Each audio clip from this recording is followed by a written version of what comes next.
আসসালামু আলাইকুম রহমতুল্লাহি ওবরকাতুহু। সম্মানিত দর্শক, আজকে মার্কিন যুক্তরাষ্ট্রের অভ্যন্তরীণ রাজনীতি নিয়ে এবং এই রাজনীতির ভবিষ্যৎ নিয়ে আমার যে ক্ষুদ্র জ্ঞান সেটি নিয়ে আলোচনা করার চেষ্টা করব। আপনারা যারা বিশ্ব পরিস্থিতি নিয়ে খোঁজ খবর রাখেন তারা সবাই জানেন যে ভেনেজুয়েলাতে কি হচ্ছে।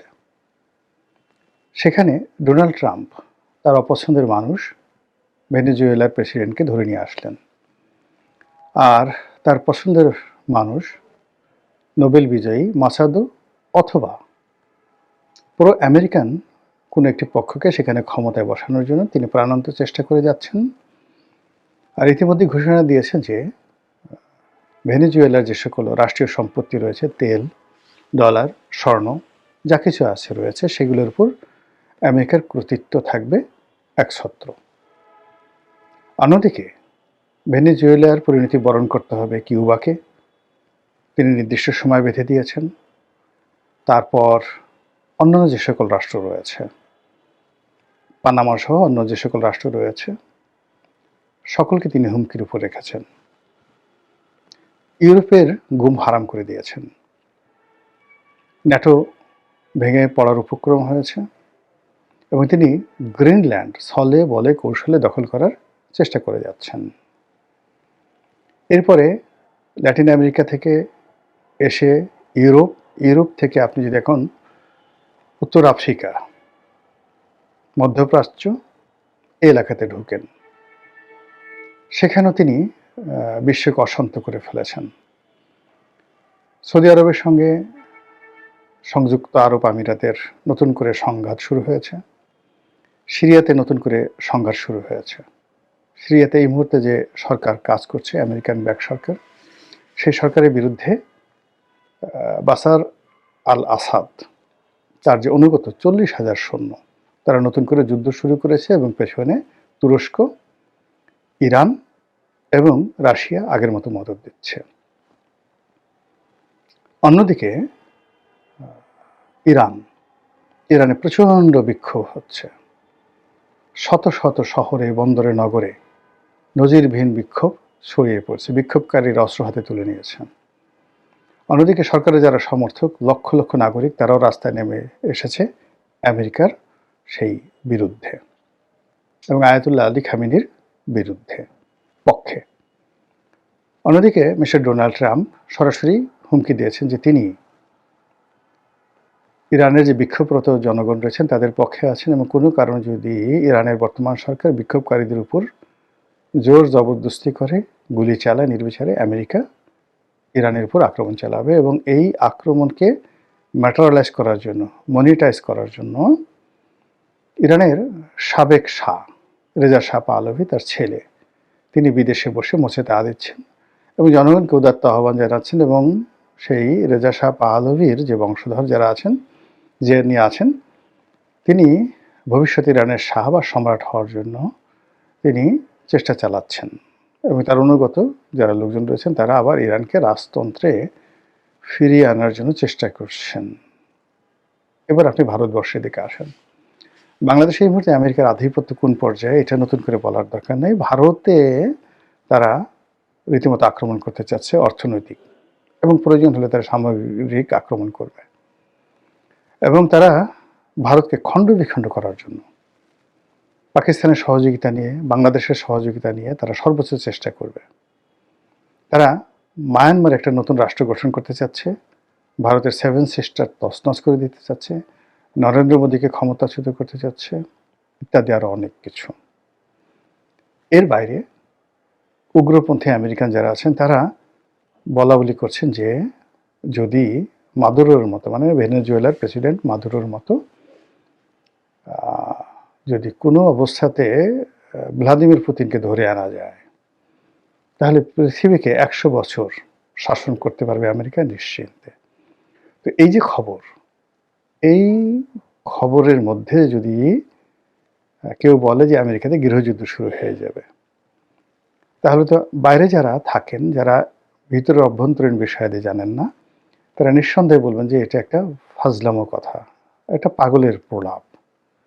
যেখানে আমেরিকা সারা পৃথিবী শাসন করছে, মানুষ পঙ্গপালের মতো আমেরিকা যাওয়ার চেষ্টা করছে এবং আমেরিকার যে এই মুহূর্তের প্রেসিডেন্ট সারা পৃথিবীর জন্য আতঙ্ক হিসেবে দেখা দিয়েছে, তো সেখানে আমেরিকায় কেন গৃহযুদ্ধ লাগবে? এটা হলো বক্তব্য। যারা আমেরিকাতে আছেন তারা খুব ভালো করে জানেন, আর যারা বাইরে আছেন তারা হয়তো তুলনামূলকভাবে কম জানেন। আমি আমার নিজের অভিজ্ঞতা থেকে যেটি বলি, যে রাষ্ট্র হিসেবে প্রতিষ্ঠিত হওয়ার পর আমেরিকাতে যে বিপদ হয়েছে, বিপত্তি হয়েছে, তারা তাদের প্রেসিডেন্ট রাজনীতিবিদদেরকে যেভাবে আততায়ীর হাতে ছেড়ে দিয়েছে, যেভাবে অমীমাংসিত থেকেছে, এখন পর্যন্ত আমেরিকা বের করতে পারেনি কেন, কি কারণে জন এফ কেনেডিকে মারা হলো। দায়সারা গোছের একটা প্রতিবেদন দিয়ে আব্রাহাম লিঙ্কনের হত্যাকাণ্ডকে বৈধ করা হয়েছে বা হত্যাকাণ্ডের কারণ চিহ্নিত করা হয়েছে, কিন্তু এর পেছনে যে সুগভীর চক্রান্ত ছিল সেটা আমেরিকানরা স্মরণ করতে চায় না। আমেরিকার বড় বড় শহরগুলো, সেইটা শিকাগো, তারপর নিউ ইয়র্ক থেকে শুরু করে আরও বেশ কয়েকটি বড় বড় শহর, মেগা টাউন, অনেকবার, একবার দুইবার নয়, বহুবার সেখানে আগুন লেগেছে। বলা হয়ে থাকে যে এই আগুন লাগিয়ে দেওয়া হয়েছে, যেগুলোকে ওরা গ্রেট ফায়ার হিসেবে চিহ্নিত করে। এবং সেই আগুনের তীব্রতা এবং ভয়াবহতা এত বেশি ছিল যে রোম যখন পুড়ছিল, নিরো তখন বাঁশি বাজাচ্ছিল। রোম, ইটালির রাজধানী রোম বা রোমান সাম্রাজ্যের রাজধানী রোম, সম্রাট ক্লডিয়াস নিরোর জামানাতে যেভাবে পুড়ে গিয়েছিল, তার চাইতেও নির্মমভাবে নিউ ইয়র্ক সিটি এবং শিকাগো সিটি পুড়েছিল। এরপরে আমেরিকানরা নিজেদের মধ্যে সিভিল ওয়ার, বহু বছর তারা মানে আব্রাহাম লিঙ্কনের জামানাতে গৃহযুদ্ধ করেছে। এবং জর্জ ওয়াশিংটনের পরে তাদের একটা স্ট্যাবল রাষ্ট্র ব্যবস্থা গঠন করতে অন্তত 50টি বছর অপেক্ষা করতে হয়েছে।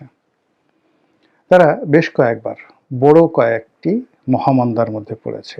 দুর্ভিক্ষের চাইতেও তাদের সেই মহামন্দা খুব খারাপ অবস্থায় আমেরিকানদেরকে নিয়ে গিয়েছিল।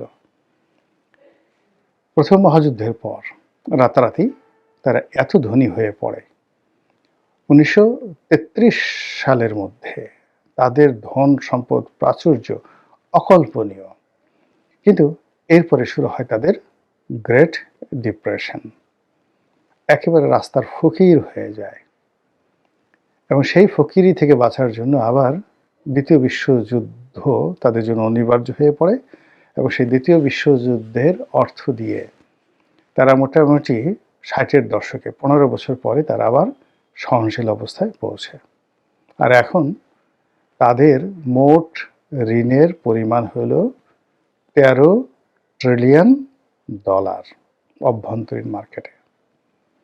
বেকার সমস্যা হাইয়েস্ট, পৃথিবীতে তাদের কোনো বন্ধু নেই। এবং এই মুহূর্তে ডোনাল্ড ট্রাম্প এবং তার সঙ্গে যারা উগ্রবাদী মার্কিন রাজনীতিবিদরা যুক্ত হয়েছেন, ফলে গত সেই রোনাল্ড রিগানের আমল থেকে, না রোনাল্ড রিগান না, ঠিক আপনি জিমি কার্টারের আমল থেকে যে একটা রাজনীতির ধারাবাহিকতা শুরু হয়েছিল, যেটা জর্জ ডব্লিউ বুশের ফার্স্ট বুশ এবং দ্বিতীয় বুশ ওই জমানাতে হোঁচট খেয়েছিল। পরবর্তীতে বিল ক্লিন্টন এবং যাকে বলা হয় বারাক ওবামার জমানাতে সেটা পুনরুত্থিত হয় এবং অনেকটা ধীর গতিতে হলেও সেই স্ট্যাবিলিটিটা বজায় থাকে জো বাইডেনের জমানাতে।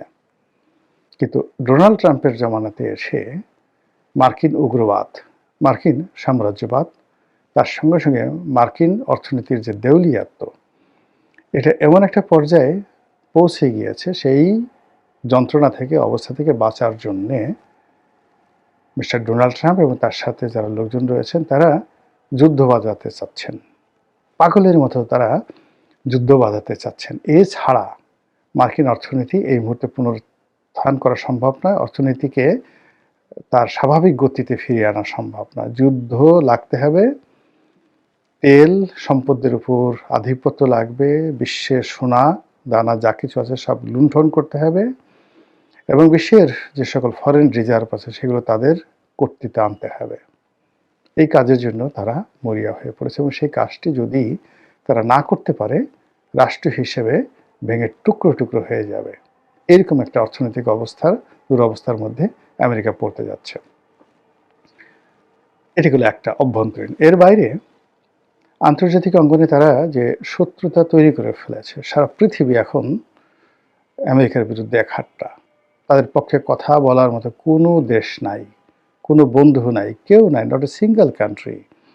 আজ থেকে 2-3 বছর আগেও বিশ্বের অনেকগুলো দেশকে মনে হতো তাদের, যাকে বলা হয় কৌশলগত পার্টনার। ফ্রান্স, বিশেষ করে ফ্রান্স তো আপনারা জানেন যে তাদের যে স্বাধীনতা যুদ্ধে মদত দিয়েছিল, তাদের হোয়াইট হাউস তৈরি করা, তাদের যে স্ট্যাচু অফ লিবার্টি, এসবই ফ্রান্সের অবদান। ফ্রান্স সেখানে দিয়েছিল। তো সেই ফ্রান্সের সঙ্গে তাদের যে সম্পর্ক আমেরিকার সাথে ইংল্যান্ডের সম্পর্কের চাইতে অনেক বেশি। সেই ফ্রান্স এখন মানে আমেরিকাকে দেখতে পাচ্ছে না। ইংল্যান্ড সরাসরি বিরোধিতা করছে, বিশেষ করে এই ভেনেজুয়েলার ঘটনা, ইরানের ঘটনা, মানে সরাসরি তারা বিরোধিতা করছে। এবং যদি গ্রিনল্যান্ড নিয়ে বাড়াবাড়ি করে, দরকার হলে আমেরিকার সঙ্গে সেই গ্রেট ব্রিটেন তারা যুদ্ধ করবে, এই অবস্থায় চলে গেছে। কানাডা সে অধিকার করতে চাচ্ছে। কানাডা তো অনেক আগেই তার পিছন থেকে সরে গেছে। ওদিকে ব্রাজিল, মেক্সিকো, যদি কোনো মতে সামান্যতম কোনো যুদ্ধ লেগে যায় ইরানের সঙ্গে বা রাশিয়ার সঙ্গে এবং তারা সুযোগ পায়, এই দুটো দেশ মানে কিউবা, ব্রাজিল, মেক্সিকো এবং তার সঙ্গে সঙ্গে ভেনেজুয়েলা, পাইকারি হারে আমেরিকা আক্রমণ করা শুরু করবে। এবং তাদের যত সীমান্ত রয়েছে, আমেরিকার যত সীমান্ত রয়েছে, একটি সীমান্তের সঙ্গে তাদের সম্পর্ক ভালো নয়। এই যে একটা তাপচাপ চলছে, এই তাপ এবং চাপের মধ্যে, রাজনৈতিক তাপ এবং চাপের মধ্যে মার্কিন অর্থনীতি সংকুচিত হয়ে গেছে। ইতিমধ্যেই ভারতের সঙ্গে তাদের যে বিশাল ব্যবসা, এটা অর্ধেকে নেমে আসছে। ইউক্রেন যুদ্ধের কারণে তেল এবং গ্যাস সংক্রান্ত তাদের যে ব্যবসা অনেক অনেক কমে গেছে। এবার আফগানিস্তানে তাদের মানে কত অলমোস্ট $9-10 ট্রিলিয়ন তারা লস করেছে। এবং এই লসের কারণে কিন্তু আজকের এই দুর্ভোগ, আজকের এই দুর্গতি, মানে এত বিশাল বিনিয়োগ আফগানিস্তানে তারা যে বিনিয়োগ করেছে, তারা যে টাকা নষ্ট করেছে এবং তারা যে অস্ত্র এখানে খরচ করেছে, এই দায় বহন করার মতো অবস্থা মার্কিন ইকোনমি নেই, সেই অবস্থা হয়ে গেছে। এর বাইরে তারা ইউক্রেন যুদ্ধে এই যাবৎকালে যত টাকা খরচ করেছে, রাশিয়া ফতুর হয়ে গেছে, কিন্তু রাশিয়া তেল বিক্রি করে তারা সেটা কভার আপ করছে। এবং রাশিয়া যেহেতু সব কিছু নিয়ন্ত্রিত, কিন্তু আমেরিকা তো নিয়ন্ত্রিত না, তাকে সব কিছুর জন্য জবাবদিহি করতে হচ্ছে। তো সেক্ষেত্রে ইউক্রেন যুদ্ধের ফলে তাদের যে অর্থনৈতিক ক্ষয়ক্ষতি হয়েছে, এমনকি সর্বশেষ ইসরায়েলকে সমর্থন দিতে গিয়ে হিজবুল্লাহর সাথে তাদের সম্পর্ক, হামাসের সাথে তাদের সম্পর্ক, ইরানের সাথে তাদের সম্পর্ক, এই সম্পর্কের যে অবনতির ফলে তাদের ব্যবসা বাণিজ্য যে হুমকির মুখে পড়েছে, এর ফলে মানে এখন তাকে যুদ্ধ ছাড়া, মানে রীতিমতো ডাকাতি করা ছাড়া কোনো অবস্থাতেই তার রাজকোষ সামাল দেওয়া সম্ভব নয়। কোনো অবস্থাতেই তাদের স্টাফদের, রাজকীয় যারা কর্মচারী রয়েছে তাদের বেতন, সৈন্যদের বেতন দিয়ে তারপর তাদের যে নৌবাহিনীর বড় বড় ফ্লিটগুলো, সেগুলো চালিয়ে রাখা তাদের পক্ষে সম্ভব নয়।